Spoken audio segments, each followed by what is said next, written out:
Well, hello everybody. I think today's video we're going to start out and we're going to do the move along with the skull diopside ring.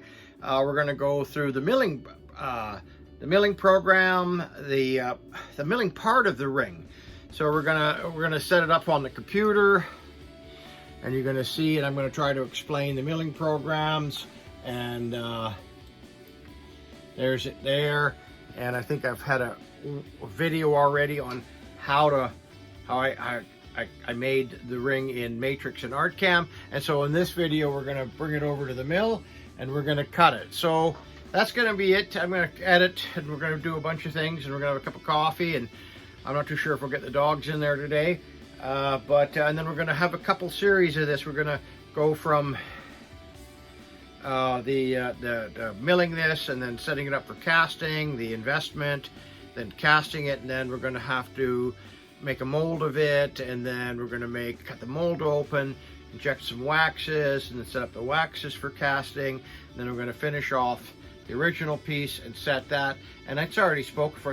I think 3 of these are already spoken for. I only have 6 star diopside for this project. So we're going to work on that today, and we're going to make a great video for you. All right, you guys, if you like what I'm doing, hit the subscribe button, hit the like button, and make a comment. Thanks, everyone. Okay, but you can see, well, I hope you can see, this red outline is the milling pattern. So I'm doing a rough pass, and it's 3.12 millimeter cutting bit. And so it's calculating the tool path for me. Okay, you guys, I'm going to work a little bit more on the skull ring. And I redone it so that there's settings in the eyes, and I stretched out these a little bit, but I'll go back and show you that. But so that calculated the tool path in just a few minutes, not even a few minutes, 30 seconds. Okay, so I saved the tool path. It says here, save the tool path.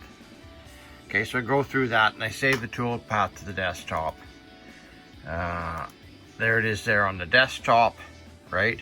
I put it on a stick, take the stick over here, and I load them onto the computer here. Okay, so that tool path is off the computer where I built them to the milling computer. So now this computer and this controller, the controller's in the back of here, will actually understand that as a numeric pattern. And so it knows, this bit knows exactly where it is right now. Okay, so if I were to go to Artcam, Mach 3,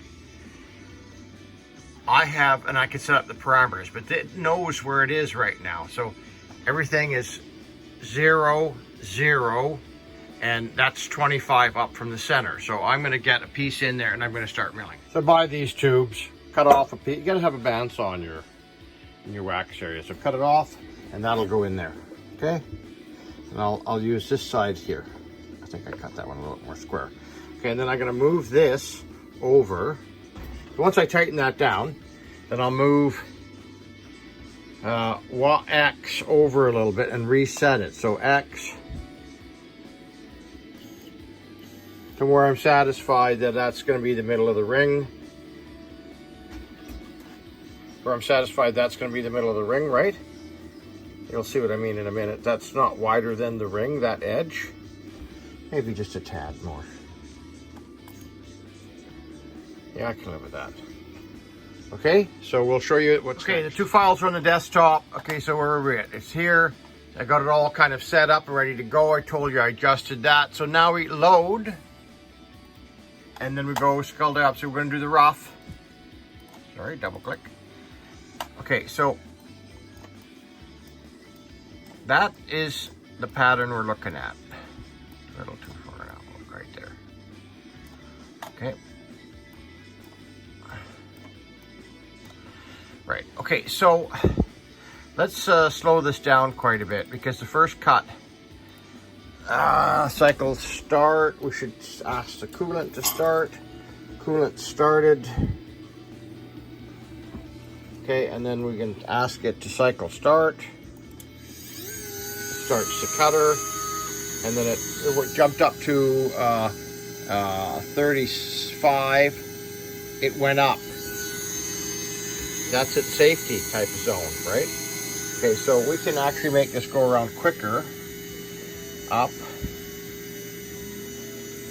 to its maximum. We're watching it here. We're going to slow it down at 100 and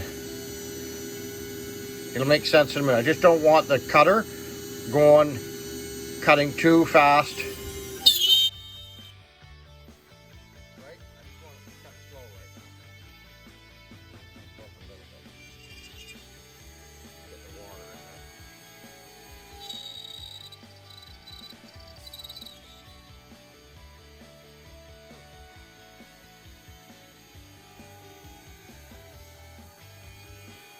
There we go.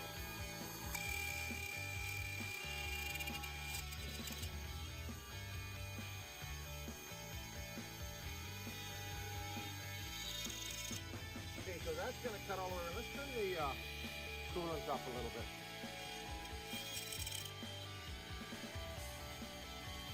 That's too high. Okay, something like that. Okay. So I'm going to I'll cut this off right now. So I kind of got up to 30. I can go up a little bit now. To 60% of the speed. I have the program where the program cuts off the fast. This is a thin bit later. The coolant just goes through a little strainer there, and it goes into a bucket here, and it's recirculated. Okay? There's the flow valve back there. So now you see that the cutter going back and forth, back and forth. This doesn't show it in the round, but it gives me an idea. Once it gets out to there, I know it's halfway, and it'll just keep going. I'll know, and there's a time limit too. This should take about 15 to 18 minutes. I'm guessing. Okay. Okay, he's moving along nicely. You can almost. That's the skull there on the side, but don't forget this is 1 millimeter above. This is a rough cut. That's 1 millimeter above where the tip of the bit for the cutter will be. So. Okay, you see it there? You can see the skull, and you could kind of see what's going on.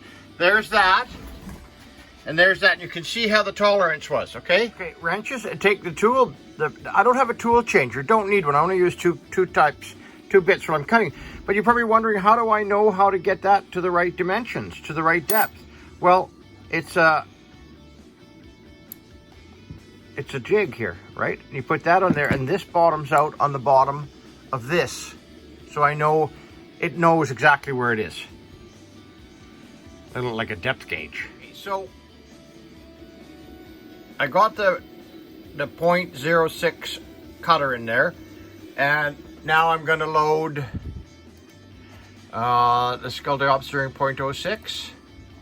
Okay, you'll see that this will change now to a tighter pattern. Look at how tighter that pattern is. Let's just start this. Okay, I don't see that we need to change anything. Okay, it goes up to its safety, and let's turn the coolant on. You don't need that much coolant. This, you just need very little coolant right now. And I'm going to keep stuff away just so you can see that it's starting to cut. And you'll see that it's going to cut even tighter now. Everything's 1 millimeter away. Oh.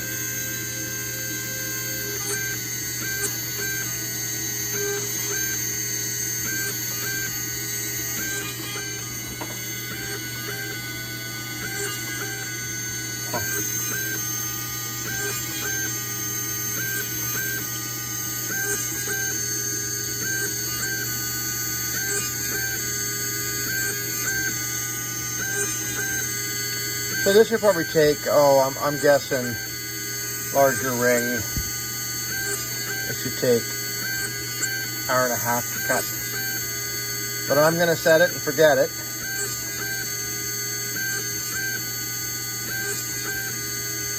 And we'll come back to this. All right, you guys. So now so this was rough. Let me see if I can do this quickly here. And we'll take the rough off of there, right? And then we'll go with the 0.6. No, the 0.6. And we'll take that one off. You see, that's the pattern we're cutting now. it's right on the dimensions we want. And it's a much finer bit.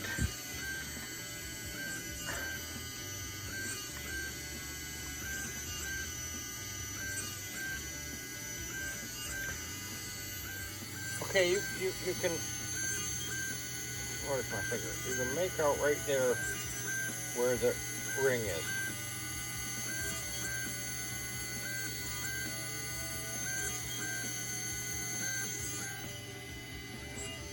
Everything's a numerical value.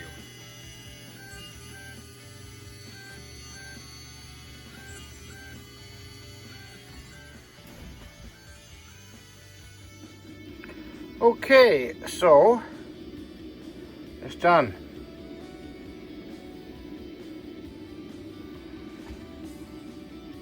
Now, okay, that's the upper edge of the ring, and that's the lower, you know, the two sides. Okay, so now, if I wanted to, I would change this bit out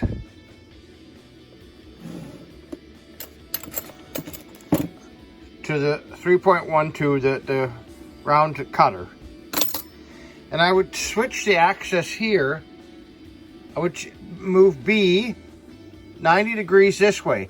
So, and I would make a calculated, do a straightforward kind of round cut. Like it would have this, cut this end, like that. But when it's up this way. And it would be perfect.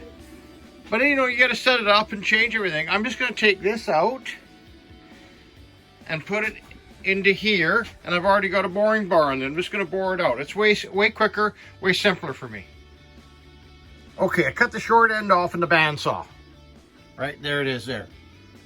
Then I line up the cutter to the edge, the inside diameter of the ring, and then I take my time.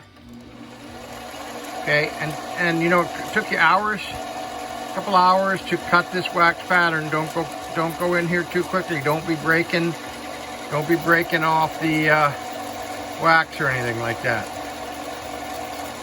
Okay. And if I do, I'm just going to kick myself. You know, and then you could stop and double check to see how it's going. That'll be a nice cut through there. Okay. I'm going to leave a little bit extra so it won't break off. This wax pattern won't break off of the stock, okay? You can see the light through the thin part of the wax. And you know that the top of the wax is right there. You don't want to be hitting the top of the wax against the cutter. So that's good enough. Okay, cut it off. And now take the bandsaw and cut this end off again. And then you'll have a nice ring.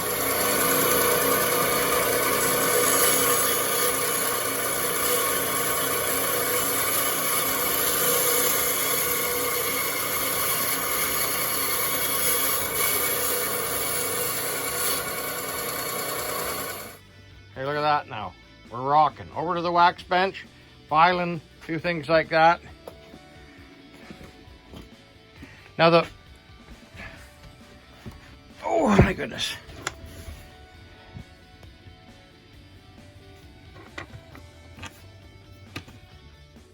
Okay, so we're moving along on the skull diopsy ring. They're gonna need a little bit of work. There were some things I could have done differently, but that looks great. Okay, so now we could turn a light on. We're going to do a little bit of filing. Okay,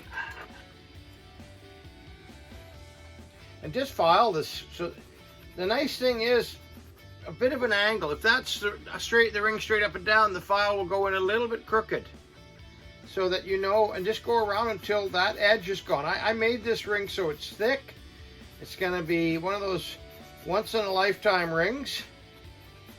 You're not going to have to buy another one. Thick shank.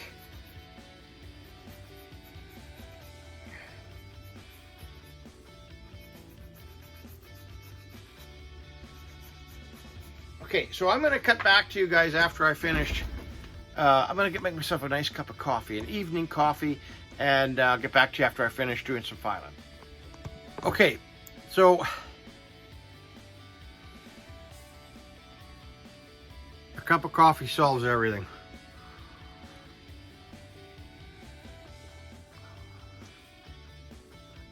Damn, that's good. Okay, you guys. So I've been working on this wax for a few minutes now. So I use both. This is a coarse file and kind of a medium. And this is a fine file. So I kind of worked through it. I used that already, the coarse file, I've used that. Then I used this medium part of the file, and I kind of got it all kind of flattened up a little bit the way I wanted it. Then I take the smooth file and I make it perfect. Okay, all the scratches and all the hacks are out of there.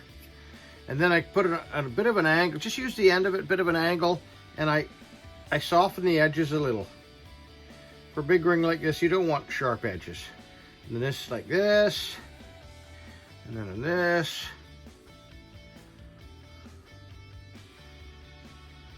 Okay, got soften the edges.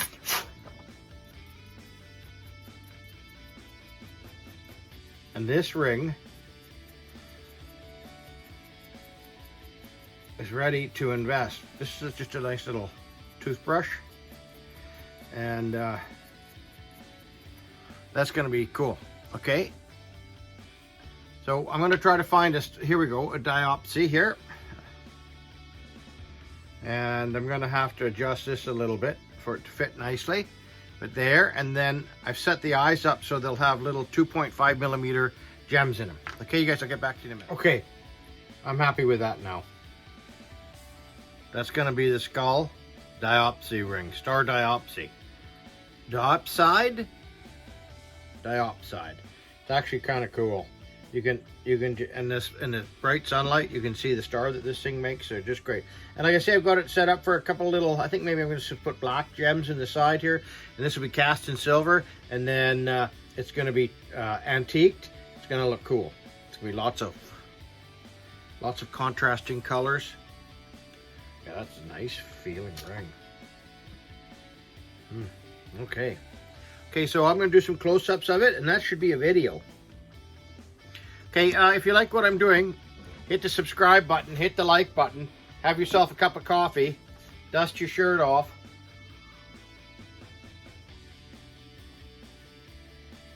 Oh, that's great stuff. Okay, I'm as blind as a post. I was actually looking through the 4.5s, through the 2s, making 6.5 while I was working on, because I was just doing a little bit of, I'm going to do some close-ups of it and show you the teeth and the eye sockets and all that. Be cool. Okay, yeah, that's I like that, and it feels nice too.